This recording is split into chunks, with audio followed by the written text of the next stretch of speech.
नश्शैतानिर्रजीम बिस्मिल्लाहिर्रहमानिर्रहीम। मैं हूँ पामिस्ट अब्दुस्तार। मेरी एक फ़ीमेल सब्सक्राइबर हैं। उन्होंने मेरे व्हाट्सएप पे रब्ता किया। उन्होंने कहा कि उनके हाथ में शादी की लाइन्स कुछ इस तरीके से हैं। इनकी दो लाइनें इस तरीके से जा रही हैं, फिर एक लाइन ऐसे आती है, फिर एक लाइन ऐसे आती है। तो इस तरीके से यानी कि ये इस तरीके से भी होती है, बाज़ दफ़ा ये लाइन इस तरीके से भी होती है। तो इसका क्या मतलब है? तो चलें हम अपनी वीडियो का आगाज़ करते हैं। शादी की लाइन्स पे मेरे ख़्याल में जितना मैंने वर्क किया है ना यूट्यूब पे, शायद ही किसी पामिस्ट ने इतना काम किया है। मैंने बहुत ज़्यादा इस टॉपिक पे बड़ी डिटेल्ड वीडियो बनाई है और मैं इंशाल्लाह ताला आगे भी जितनी भी रिसर्च मेरी इन लाइन्स पर होगी वो मैं आप लोगों के साथ शेयर करता रहूँगा, ताकि आपके नॉलेज में ज़्यादा से ज़्यादा इजाफ़ा हो। शादी की लाइन्स का आपको अच्छी तरीके से पता है कि ये होती है आपकी दिल की लकीर, ये होती है आपकी सबसे छोटी उँगली। तो इस उँगली के बीच जो फ़ासला होता है ना, यहाँ पर ये शादी की लाइनें होती हैं। तो अब इसकी जो टाइमिंग है वो हम इस तरीके से निकालते हैं कि कुछ पामिस्ट कुछ पामिस्ट इस फ़ासले को ना 50 बराबर हिस्सों में तकसीम करते हैं। इनकी वो ये समझते हैं कि इंसान ज़्यादा से ज़्यादा जो है ना वो 50 साल की उम्र तक या ज़्यादा से ज़्यादा 60 साल की उम्र तक शादी कर सकता है। तो आप भी क्या कर सकते हैं कि इनको आप 50 या 60 बराबर हिस्सों में ऐसे तकसीम कर लें। ठीक है। अगर आप 50 बराबर हिस्सों में तकसीम करेंगे तो शादी की लाइन अगर सेंटर में आएगी तो ज़ाहिर है इसका सेंटर अगर आप 50 बराबर हिस्सों में तकसीम करेंगे तो सेंटर 25 होगा ना, 25 नीचे और 25 ऊपर। तो आपकी शादी 25 साल की उम्र में हो जाएगी अगर आपकी शादी की लाइन यहाँ पे हो तो। लेकिन अगर थोड़ी सी ऊपर हो तो फिर आपकी शादी जो है वो 27-28 साल की उम्र में होगी। और अगर बहुत ज़्यादा ऊपर की तरफ हो तो फिर आपकी शादी लेट होगी, यानी कि तकरीबन 40-45 साल की एज में। तो ये आप असूल समझ लें कि अगर ये आपकी दिल की लकीर है तो अब आपकी शादी की लाइन अगर यहाँ पे बहुत ज़्यादा नीचे की तरफ है, दिल की लाइन के नज़दीक है, तो आपकी जल्दी शादी हो जाएगी तकरीबन 17-18 साल की उम्र में। यहाँ से शुरू हो रही है तो फिर आपकी 25 साल की उम्र में शादी होगी। यहाँ से शुरू हो रही है तो फिर तकरीबन आपकी 28-30 साल की उम्र में आपकी शादी हो जाएगी। और अगर ये यहाँ से शुरू हो रही है तो फिर आपकी शादी तकरीबन 40 से 45 साल की उम्र में होगी। तो ये मैंने इसलिए थोड़ा-सा शुरू में बता दिया कि आपको थोड़ा-सा ये पता चल जाए कि शादी की जो एज होती है वो हम उसको कैसे मापते हैं और शादी की लाइन शुरू कहाँ से होती है और कहाँ पे ख़त्म होती है। और एक और बात भी आपने याद रखनी है कि शादी की लाइन्स को हमने इस तरीके से मापना होता है, यानी कि यहाँ से अगर हम इसको ज़ीरो माने तो यहाँ से आपने इंसान जो जब बंदे की यहाँ पे शादी हुई तो ये शादी की लाइन की जो लेंथ होती है वो आपकी जो शादी जितना अरसा चलेगी, जितनी आपकी ज़िंदगी होगी ये उसका बताती है। तो वो वाक़यात पढ़ने के लिए भी आपको फिर यहाँ से लेके यहाँ तक आपने इसको 60 हिस्सों में या 70 हिस्सों में आपने तक़सीम कर लेना है। तो जितनी इंसान की उम्र होती है तकरीबन अगर इंसान की 20 साल की उम्र में शादी हुई है तो आपने फिर आगे शादी की लाइन को माप लेना है। तो इसी से फिर अगर शादी की लाइन में कोई जज़ीरा बनता है या क्रॉस बनता है या तिल का निशान होता है तो फिर हम यहाँ से शुरू करते हैं।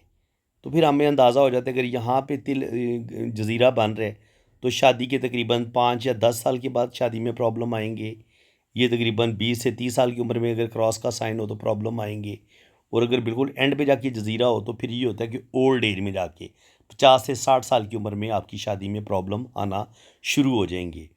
तो शादी की जो एज है कि शादी किस उम्र में होगी वो हम इस तरीके से मापते हैं, इनके यहाँ से हम हिस्सों में तकसीम कर लेते हैं और फिर हम शादी की टाइमिंग को निकाल लेते हैं। और जो जब आपकी शादी हो जाती है तो फिर शादी के वाक़यात को मापने के लिए आपको यहाँ से देखना पड़ता है। यहाँ से आप फिर इसको शादी की लाइन्स को 5-5 10-10 सालों में तकसीम कर लें तो आपको पता चल जाता है कि फ़लाँ टाइम पे फ़लाँ वक्त में ये शादी ब्रेक हो सकती है या शादी में मसले बनेंगे।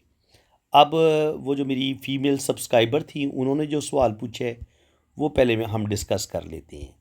सबसे पहले तो आप ये पॉइंट समझ लें कि अगर तो शादी की लाइन बहुत ज़्यादा गहरी जो होगी ना, ऐसे मज़बूत और लंबी, यानी कि इतनी लंबी अगर शादी की लाइन होगी तो उसको हम शादी की लाइन मानेंगे। अगर बहुत बारीक हल्की लाइन हो ऐसे, तो ये सिर्फ़ और सिर्फ आपकी किसी के साथ जो खामोश मोहब्बत होती है या वैसे एक रिलेशन होता है, फ्रेंडशिप होती है, ये उसकी लाइनें होती हैं। या इसको हम मंगनी की लाइन करार देते हैं, या हम किसी के साथ आपकी जो दिली अटैचमेंट होती है वो आपको अपनी सहेली के साथ हो सकती है, अपने किसी भाई के साथ, बहन के साथ आपकी बहुत ज़्यादा दोस्ती हो सकती है।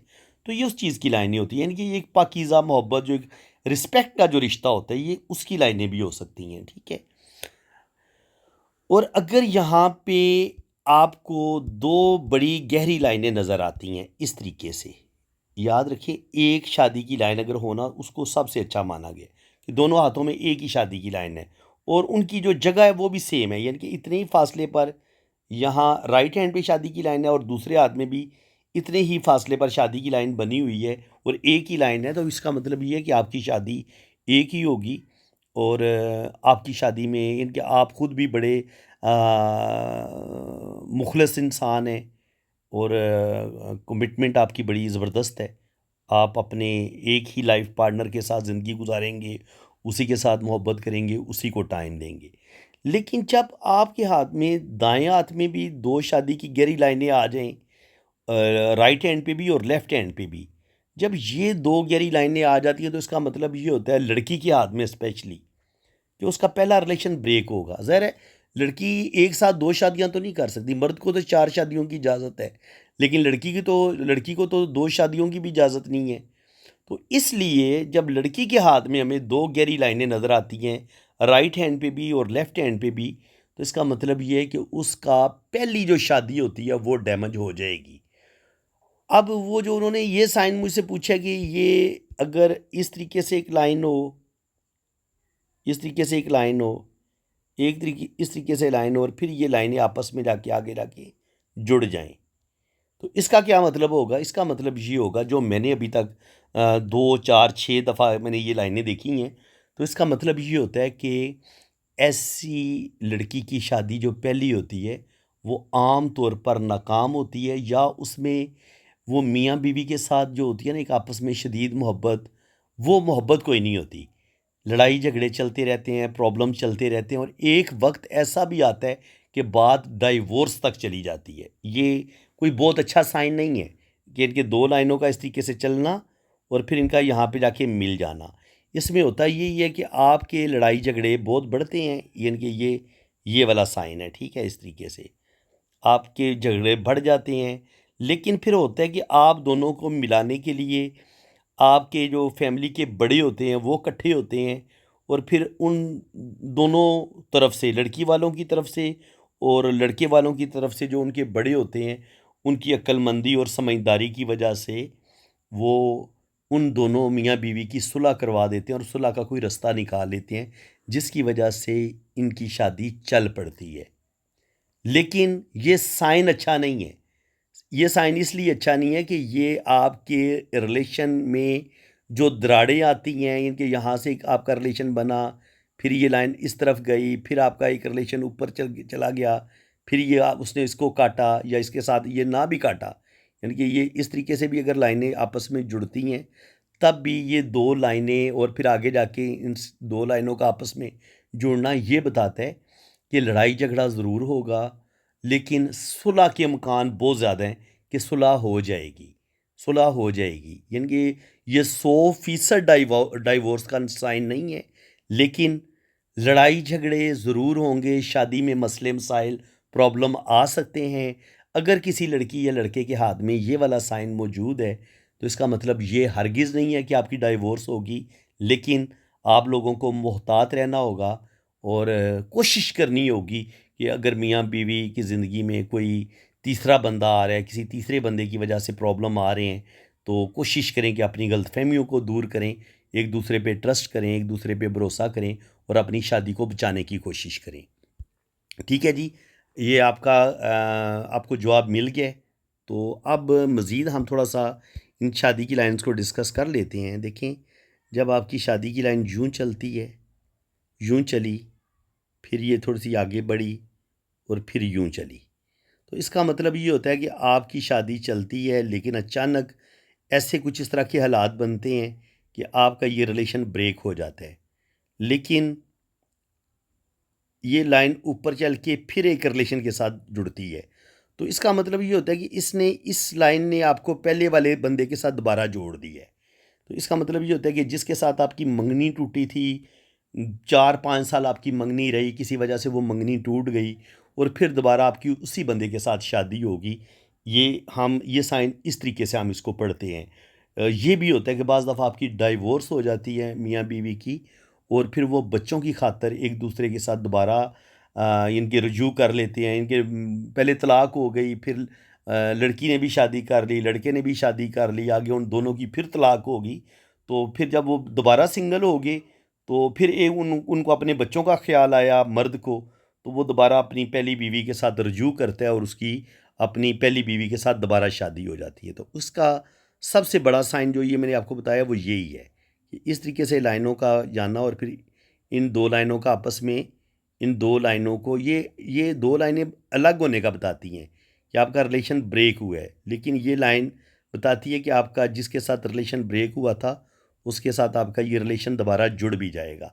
तो जब ये वाला साइन आपको कहीं पे नज़र आए, तो इसका मतलब ये होता है कि तलाक के बाद आपकी उसी बंदे के साथ दोबारा शादी हो सकती है, या जिसके साथ आपकी मंगनी टूटी थी उसके साथ आपकी दोबारा शादी हो सकती है, या वो मोहब्बत जो आप खो चुके थे, जिसके साथ आपने बड़ी शदीद मोहब्बत की और फिर आपकी कहीं पे शादी हो गई, तो फिर वो आपको आपकी ज़िंदगी में वो मोहब्बत दोबारा आपकी ज़िंदगी में वापस आती है और आप दोबारा उसके साथ जुड़ जाते हैं। इसको हम इस तरीके से भी ले सकते हैं कि किसी इंसान के साथ पहले आपका ताल्लुक़ बनता है, वो कुछ अरसा चलता है, 2 साल चले, 5 साल चले, फिर आपका वो रिलेशन ब्रेक हो जाता है। फिर कुछ अरसे के बाद, 5 साल के बाद या 4 साल के बाद दोबारा आप उस शख्स के साथ दोबारा जुड़ जाते हैं। तो ये वाला साइन होता है। तो फ्रेंड्स, उम्मीद है कि ये थोड़ी-सी डिफरेंट किस्म की मालूमात थी शादी की लाइन्स के हवाले से। तो अगर आपको ये मेरी इन्फॉर्मेशन अच्छी लगी हैं, तो वीडियो को लाइक करें, चैनल को सब्सक्राइब करें।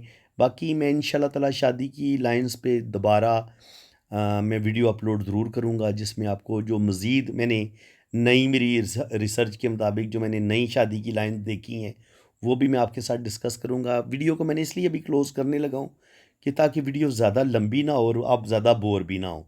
तो इसलिए खुल के वीडियो को लाइक भी करें, शेयर भी करें और चैनल को भी सब्सक्राइब कर लें, अगर आपको मेरा बताने का, सिखाने का अंदाज़ अच्छा लग रहा है और आप चाहते हैं कि आप आइंदा भी मुझे सुनें, मेरी मुझसे पामिस्ट्री सीखें, तो आप मेरे चैनल को भी सब्सक्राइब करें, वीडियो को भी लाइक करें और प्यारा सा कमेंट्स भी पास करें कि आपको मेरा जो टीचिंग का अंदाज़ है वो कैसा लग रहा है, कि आपको मज़ा आ रहा है सीखने में, बात की सही समझ आ रही है, तो ये आपने ज़रूर बताना है। तो वीडियो को लाइक भी करें, चैनल को भी सब्सक्राइब कर लें और घंटी के निशान पे भी क्लिक करेंगे, तो मैं जैसे कोई वीडियो अपलोड करूँगा तो उसका नोटिफिकेशन सबसे पहले आपके पास पहुँचेगा। इसी के साथ मैं अब आपसे इजाज़त चाहता हूँ। बाकी जिन लोगों ने अपना हाथ रीड करवाना है वो मेरे इसी नंबर पर रब्ता करें। ये मैं आपको अपना नंबर दे देता हूँ। ये मेरा व्हाट्सअप नंबर है, ये आप नोट कर लें।